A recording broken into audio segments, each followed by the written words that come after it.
So friends, welcome to this teleconferencing, Swayamprabha based chart based teleconferencing on National Policy 2020 and its various dimensions.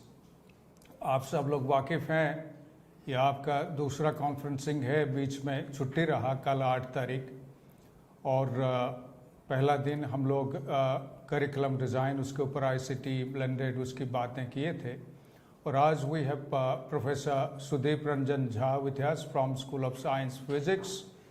He is a very senior professor and very experienced in these. He is part of our NEP PDP team which is implementing these. As you know, NEP is being implemented in combination of 3 technologies. आप ही के admission और ये तमाम जो है ये आपकी समर्थ platform में हुआ है जो हमारा रीजनल सेंटर उसको एडमिशन किए हैं। उसके बाद आपके डाटा स्वयं वर्टिकल 2 में आ गया जो प्रोटेक्टेड है, स्वयं तो ओपन है बट दिस स्वयं इज़ प्रोटेक्टेड। उस वर्टिकल 2 में आपका ये जो चल रहा है और स्वयं प्रभा कॉन्फ्रेंसिंग उसके साथ जुड़ा हुआ है जो स्वयं प्रभा 32 चैनल्स में से एक चैनल है, चैनल नंबर 20 और इसके माध्यम से चल रहा है। आप चार्ट बेस्ड करेंगे, आप YouTube से भी देख रहे होंगे और आप स्वयं प्रभा से भी ज्वाइन किए होंगे। और मेरी आपसे गुजारिश है कि आप जो है स्वयं के अंदर आप जाइएगा, उसमें 14 जो यूनिट्स हैं, मॉड्यूल्स हैं, वो इंग्लिश और हिंदी में उपलब्ध है और उसके साथ साथ 31 वीडियो, प्रोफेसर झा का भी वीडियो उसमें है, 31 वीडियो मेरा भी वीडियो है, 31 वीडियो है और उसके बाद जितनी हमारा ये 6th बैच है, अब तक जितनी 4 बैच तक 5वीं बैच का हम एडिट कर रहे हैं, सारे वीडियो वहाँ उपलब्ध है, आप उसको भी फ़ायदा उठाइए। और वैसे भी COE live, COE centre for online education, COE live आप अगर टाइप करेंगे YouTube में आपको ये सारा वीडियो उपलब्ध होगा। सो दोस्तों, आज की जो डिस्कशन होगा, चर्चा होगा, तो उसकी मुद्दा ये रहेगा जो सबसे अहम है कि क्रेडिट ट्रांसफ़र और एकेडमिक बैंक ऑफ क्रेडिट। कुछ क्वेश्चन आपका आना शुरू हो गया इसके रिलेटेड, मैं उसको नोट डाउन कर रहा हूँ। प्रोफेसर झा इसको लगभग 25 मिनट आपके सामने रखेंगे, 30 मिनट आपके सामने रखेंगे, उसके बाद आपकी प्रश्न की चर्चा करेंगे लगभग 4 बजे तक। प्रोफेसर झा। बहुत बहुत धन्यवाद प्रोफेसर पांडा। आज मैं कोशिश करूँगा कि आप आज की बातचीत को हम बाइलिंगुअल रखें टू द एक्सटेंट पॉसिबल, जिससे कि जैसे कि हम सब लोग जानते हैं कि इसमें हमारे शिक्षक पूरे देश के डिफरेंट कॉलेजेज और यूनिवर्सिटी के पार्टिसिपेंट्स हैं। They have enrolled for this NEP PDP programme which is essentially mean to sensitize the teaching community with the salient features of national education policy, that is the through this 1-week professional development program. तो जैसा कि professor पांडा ने कहा कि आज की चर्चा का विषय हमने रखा है academic bank of credits and credit transfer. ये दोनों ही आइडियाज़ बहुत ही सिग्निफिकेंटली NEP डॉक्यूमेंट में हायर एजुकेशन के कॉन्टेक्स्ट में इसकी चर्चा की गई है और मैं अपना प्रेजेंटेशन इन दोनों मुद्दों पर इस तरह से हमने स्ट्रक्चर किया है। ब्रीफली मैं इस पर चर्चा करूंगा। जैसा कि प्रोफेसर पांडा ने कहा, इन सब मुद्दों से related video programmes as a resource आपको अपने वेबसाइट पे मिलेंगे, जिस वेबसाइट पे आपके तमाम मटेरियल हैं, यूनिट्स हैं और डिफरेंट डिस्कशन फोरम का एक्सेस है। वहाँ पर इन मुद्दों पर भी वीडियो आपको मिलेंगे। आज के इस सेशन का मुख्य उद्देश्य ये है कि हम आपसे बातचीत कर सकें। जैसे कि पांडा साहब ने कहा कि कुछ सवाल आ चुके हैं, हम जैसे मैं बातचीत कर रहा हूँ वैसे वैसे आपके दिमाग में जो भी प्रश्न आए वो आप लिख के भेजें, उस पे भी हम चर्चा करेंगे। मेरा तो व्यक्तिगत रूप से मानना है कि उस पे ही ज़्यादा चर्चा की जाए तो बेहतर है। ये जो आज मैं आपको बता रहा हूँ ये आपको रिटन टेक्स्ट में भी मिलेगा और इस पे आपको वीडियो भी मिल जाएगा। बहरहाल, चूँकि डिस्कशन को शुरू करने के लिए कुछ इम्पॉर्टेंट चीज़ें मैं बताना चाहूँगा कि मैं अभी थोड़ी सी चर्चा करूँगा कि क्रेडिट क्या है। देखिए, हम दोनों, मैं और प्रोफेसर पांडा इंदिरा गांधी राष्ट्रीय मुक्त विश्वविद्यालय में शिक्षक हैं पांडा साहब मुझसे भी पहले से यहाँ हैं। और हमारी इस यूनिवर्सिटी इग्नू की एक विशेषता ये है कि शुरू के दिनों से ही राइट फ्रॉम अर्ली 90s जब हमारे एकेडमिक प्रोग्राम्स ऑफर पे आए ओपन एंड डिस्टेंस मोड में, उसी समय से इस विश्वविद्यालय ने अपने प्रोग्राम्स एंड कोर्सेज को क्रेडिटाइज करके और credit based courses and programmes offer किया था। तो हमारे लिए तो ये क्रेडिट का जो कॉन्सेप्ट है, ये आइडिया है, ये नया नहीं है, लेकिन हमारे तमाम देश के कॉलेजों और विश्वविद्यालयों में जो शिक्षक हैं उनके लिए ये एक नई चीज़ है। ऑफ कोर्स उन कॉलेजेज और यूनिवर्सिटीज़ में जिन्होंने CBCS को ऑलरेडी ऑपरेशनलाइज किया है, जो 2014 में प्रपोजल आया था और 2016 से डिफरेंट विश्वविद्यालयों ने अपने अंडर ग्रेजुएट प्रोग्राम को मोस्टली CBCS के स्ट्रक्चर में ढाला था, जिसमें कि क्रेडिट बेस्ड कोर्सेज और प्रोग्राम्स की बात थी। बहरहाल अभी जो स्थिति है उसमें CBCS भी बहुत सभी विश्वविद्यालयों में नहीं लागू हुआ है, तो मैं उसकी थोड़ी चर्चा करूंगा कि क्रेडिट का मतलब क्या है और कोर्सेज को क्रेडिटाइज करने का क्या मतलब है, और पूरे हायर एजुकेशन इकोसिस्टम को credit based courses and programmes में ढालने के पीछे क्या उद्देश्य है, उसके क्या फ़ायदे हैं और उसके क्या तरीके हैं। उसके बाद फिर मैं थोड़ी सी चर्चा करूंगा कि क्रेडिट ट्रांसफ़र का क्या मतलब है और ये किस तरह से विद्यार्थियों के लिए यूज़फुल होगा, और NEP में जो मल्टीडिसिप्लिनरी और interdisciplinary undergraduate and postgraduate programmes की बात की गई है, उस तरह के अंडर ग्रेजुएट प्रोग्राम को रीस्ट्रक्चर करके ऑफ़र करने में जो कठिनाइयाँ फेस की जा रही हैं या की जाएंगी कॉलेजों और विश्वविद्यालयों द्वारा, उसमें ये क्रेडिट ट्रांसफ़र और एकेडमिक बैंक ऑफ क्रेडिट का जो आइडिया है वो किस तरह से मददगार साबित होगा। तो आपके रेफरेंस के लिए मैं पहले ही आपसे रिक्वेस्ट करूंगा कि चूंकि आपने ये प्रोग्राम ज्वाइन किया है तो please find time to go through this very brief and very nicely put document, which is NEP 2020 document. It is 62 pages, and if you confine your interest to higher education, then it's hardly 23 pages. So please find time to go through this document, and here just for your reference I have called out that what are the sections and items in this document where this word credit and academic bank of credit and credit transfer and credit based higher education do figure in the main document. And then you can see there are at least 6-7 points where they talk that the whole higher education ecosystem has to be credit based, and the idea of academic bank of credit has to be incorporated in all higher education programs by all HEIs in the country, whether it is private or public sector. So this is the reference, and this is just for your reference. In item number 11.7, 11.8, 11.9, etc.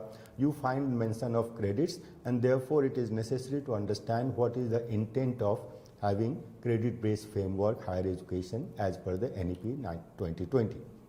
Now coming to the very brief and general definition what a credit means. So in our country also, the professional and technical institutions have adopted these credit-based courses and programs from long back.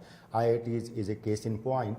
And the standard definition, which has also been recognized and rather notified by UGC through its various gazette notification regarding higher education, the basic idea is the credit is essentially linked to the content, right?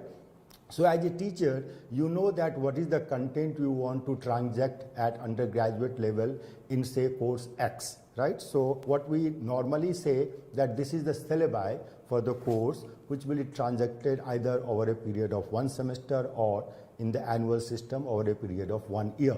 So typically the credit is defined by the content which will be covered in 15 hours of classroom teaching in a 15-week semester.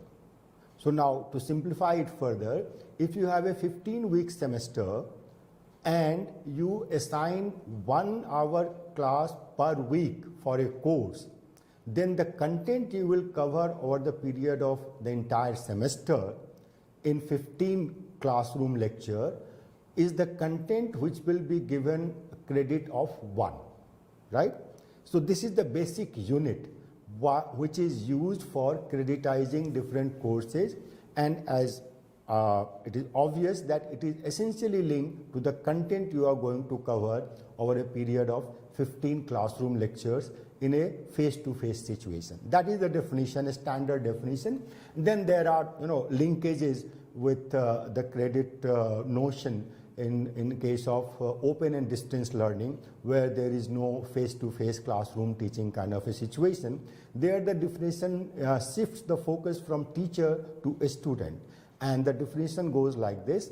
It's a simple multiplication factor of 2, which essentially means that the content which a student will take typically 30 hours of student time to understand, comprehend, and do the related assignments, that content will be assigned 1 credit. So if the syllabi of your course is such that a student will be required to devote 120 hours, and there is no time limit here, it's an student's time, so 120 hours of a student time, that course will be assigned 4 credits, and that is the thumb rule which has been adopted by IGNOU since day 1, and therefore our courses are credit based. So there is a linkage between what the definition of a credit in a face-to-face situation conventional system is and what is the definition, the thumb rule so to say, in the open and distance learning system.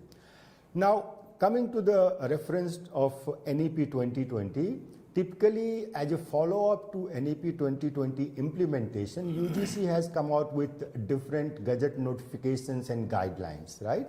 So one of those guidelines, which is yet to be finalized, it's in the draft stage. I hope that it will be notified soon. What they say, those guidelines say, and these all guidelines are intended to facilitate higher education institutions in the country to implement NEP in a uniform and standardized manner, right? With that intent, what those guideline documents from UGC, the regulator of higher education in our country, they say that typically at the undergraduate and postgraduate level, in one semester, the credit workload of a student should be in the range of 18 to 20 credits per semester, right? So if you take, for the sake of ease of multiplying things properly, so let's say if it is a 20 credits per semester, then a 3-year undergraduate program, which will consist of 6 semesters, will be of 120 credits, right? So this is not very much off the mark. I mean, those of you who are involved in implementing CBCS based undergraduate program, you know that undergraduate program of 3 years duration, the general degree is roughly around 128 to 130 credits, and the honors is little higher, it goes up to around 148 credits or so. So this is an effort to give you an idea that whenever you sit down in your board of studies and decide on the courses in a particular semester in the restructured undergraduate and postgraduate program, you have to be mindful of the fact that the workload of the students should not be more than 18 to 20 credits per semester. So this is, these are all broad guidelines and broad reference points, and autonomy of the institutions, of course, is there to tweak things here and there slightly to suit your requirement.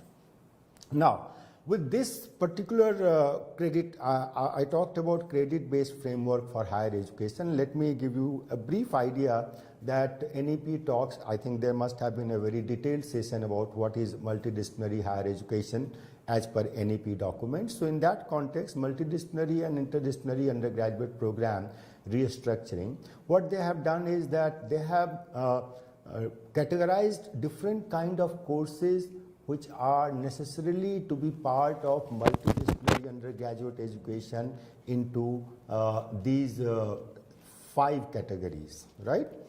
5th category I will not elaborate right now because that essentially means refers to the 4-year undergraduate program, where the 4th year is supposed to be little bit research training intensive.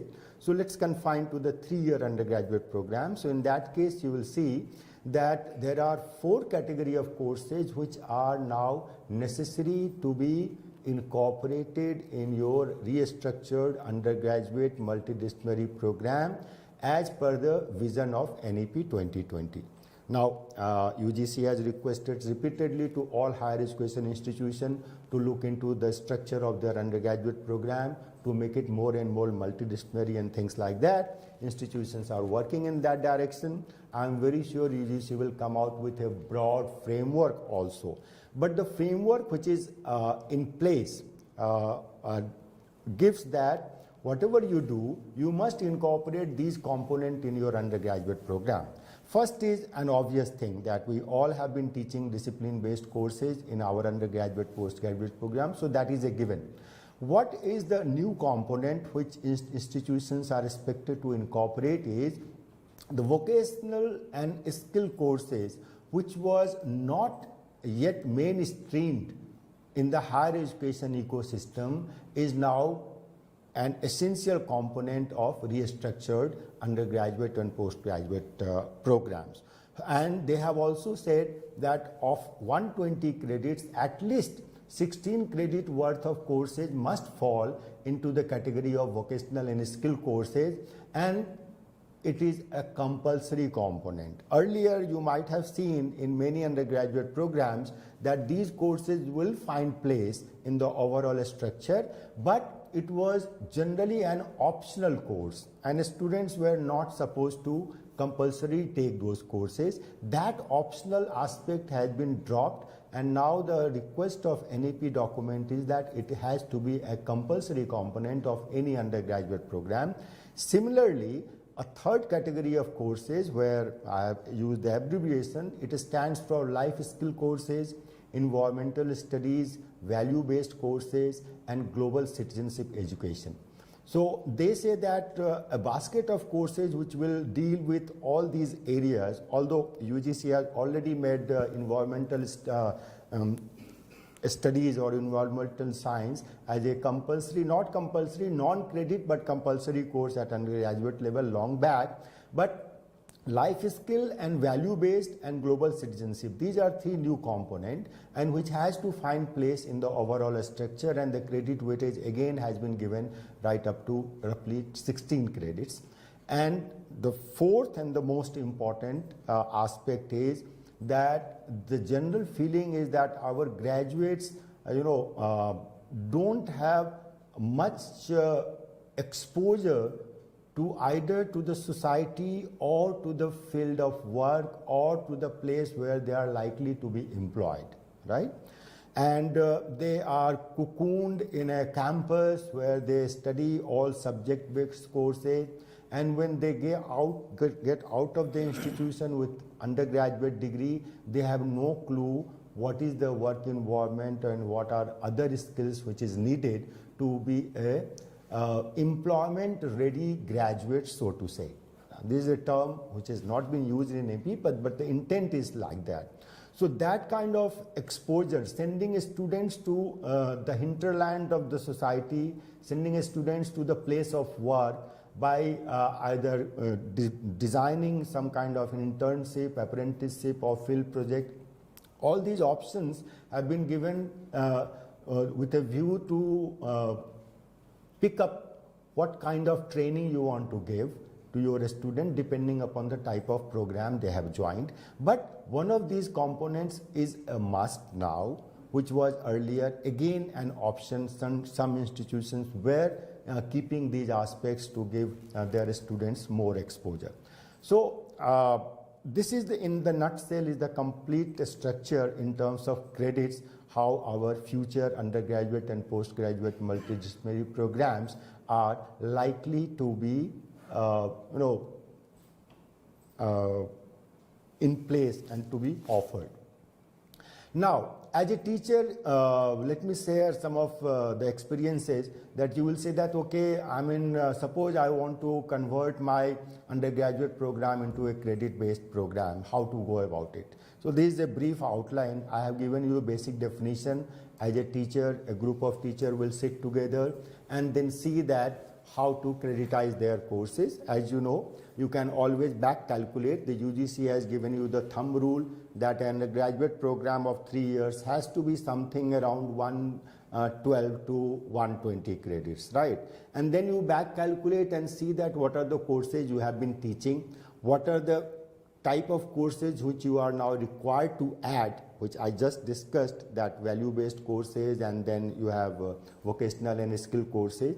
And then you have to, accordingly, looking at the syllabi, you have to also keep in mind that what is the credit load per semester. That is, again, the range is 18 to 20 credits. And then you can sit together and see what is to be added and what can be dropped, what can be curtailed, and your program will be, in a sense, creditized. And I'm sure in a very soon, UGC will also come out with a broad structure of what undergraduate program in the credit-based framework would look like. And then you can always compare and tweak your entire program structure.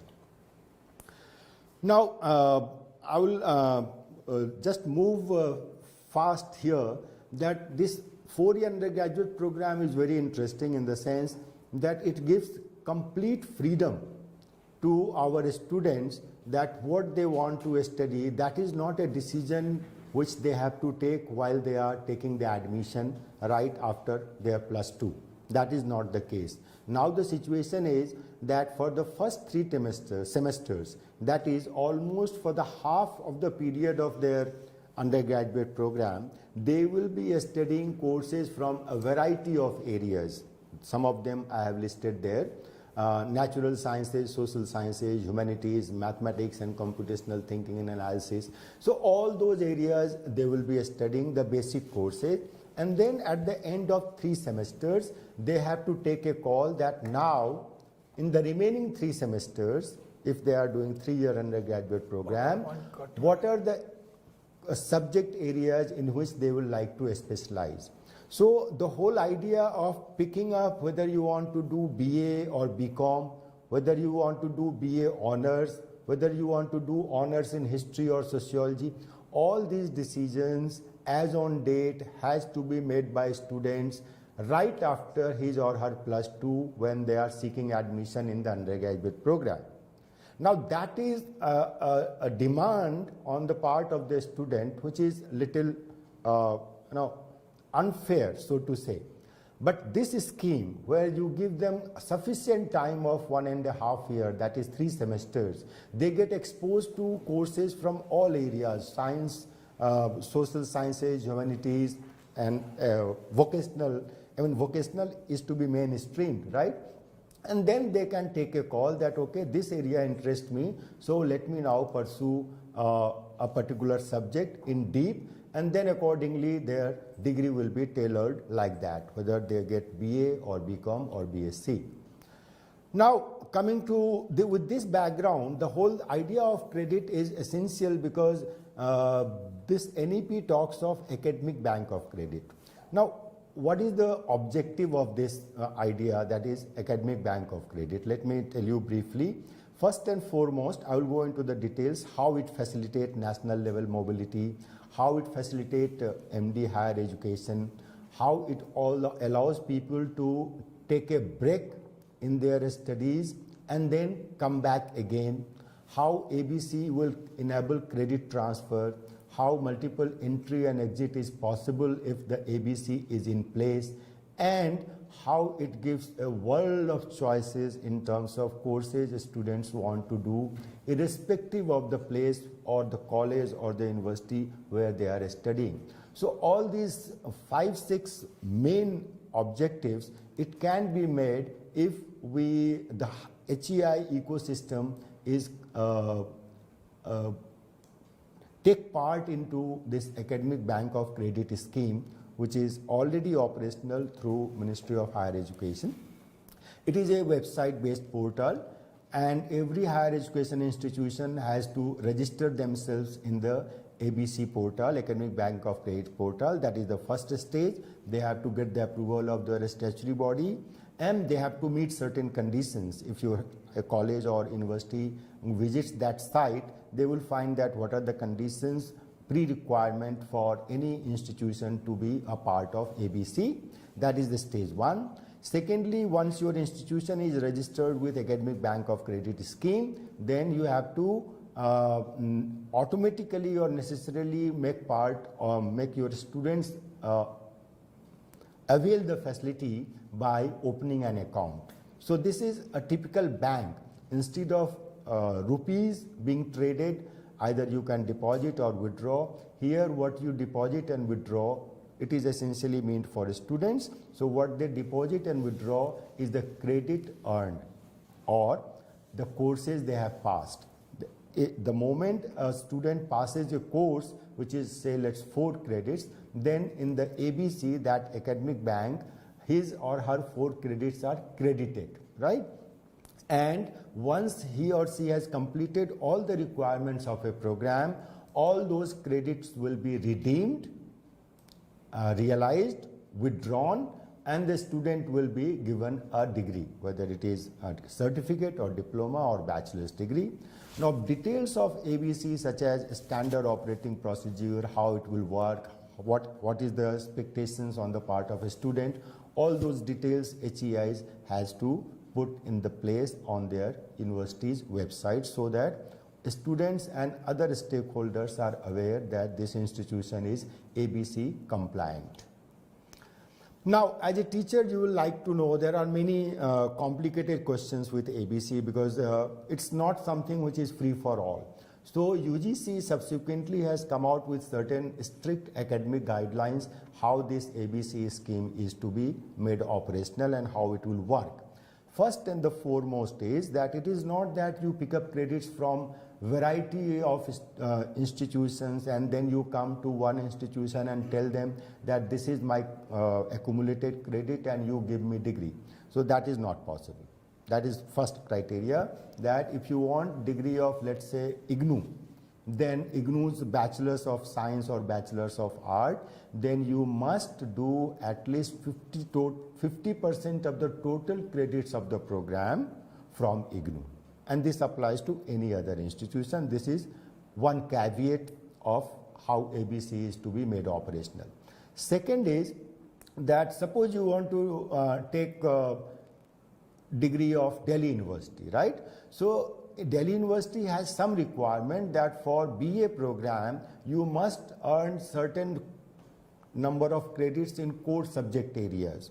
So you have to meet that criteria if you want degree of that university, in addition to meeting the first criteria that you have to earn 50% of the total credit of the program from that university. That is second.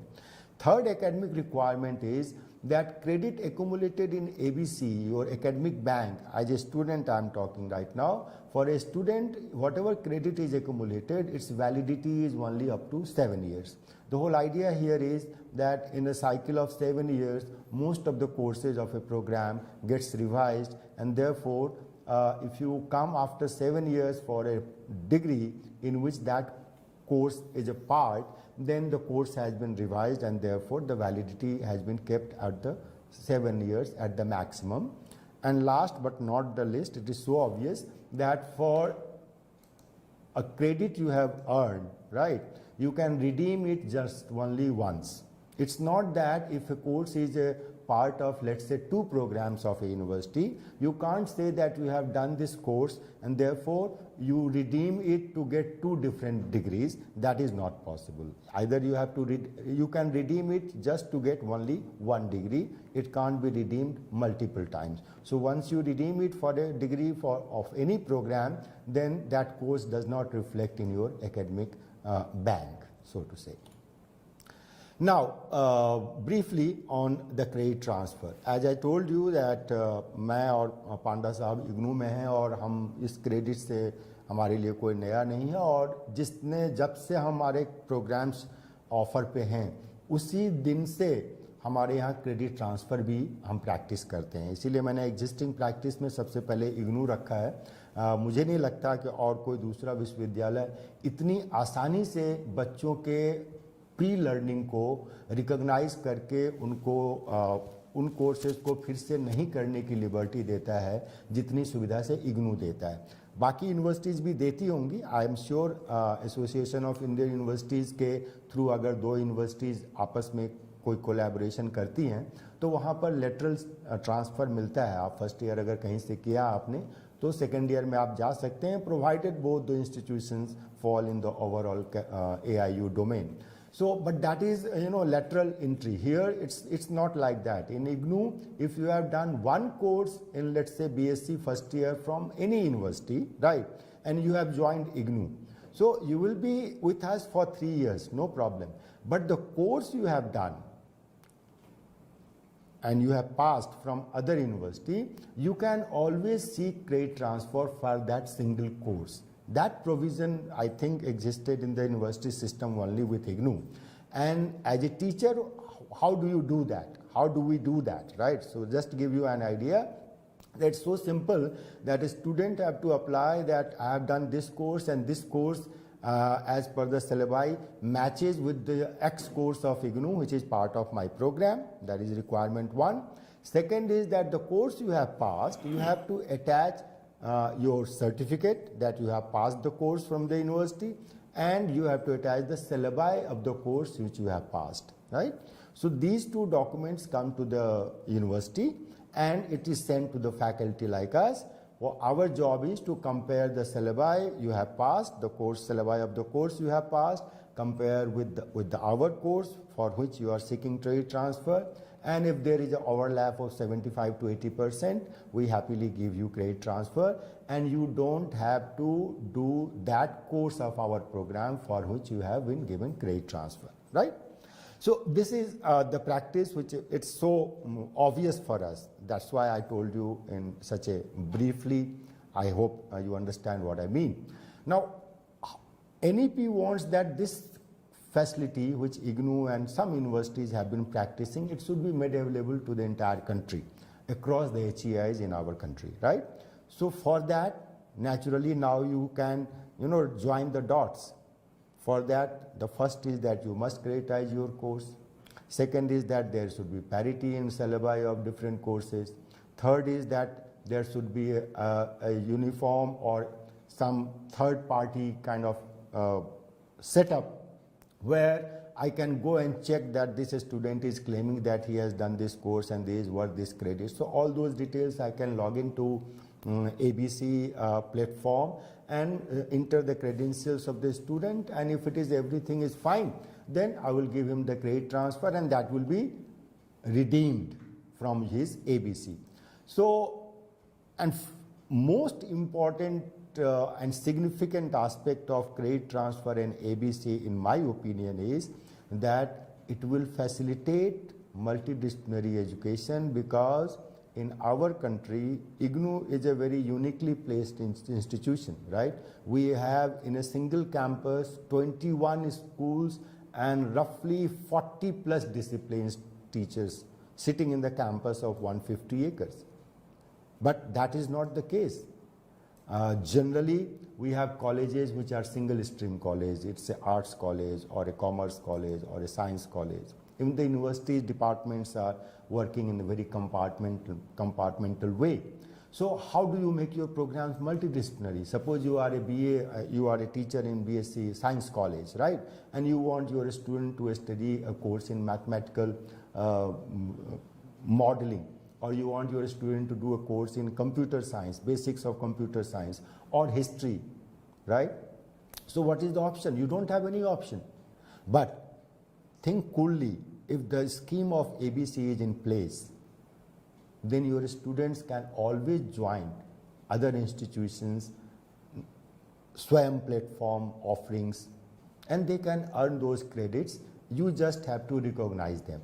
And for recognition, if you find those courses in the credit of a student in the academic bank of credit scheme, you will have no hesitation, because there is some quality assurance mechanism before an institution can be part of ABC, a student can do the course online or offline, right? So this multidisciplinary higher education will be possible in a country like ours, where our university and higher education system is still not very broad based, right? If this ABC scheme and credit transfer is made possible across the HEI ecosystem in the country. I think I'll stop here and then take some questions, Dr. Pandey. Thank you, Professor Jha.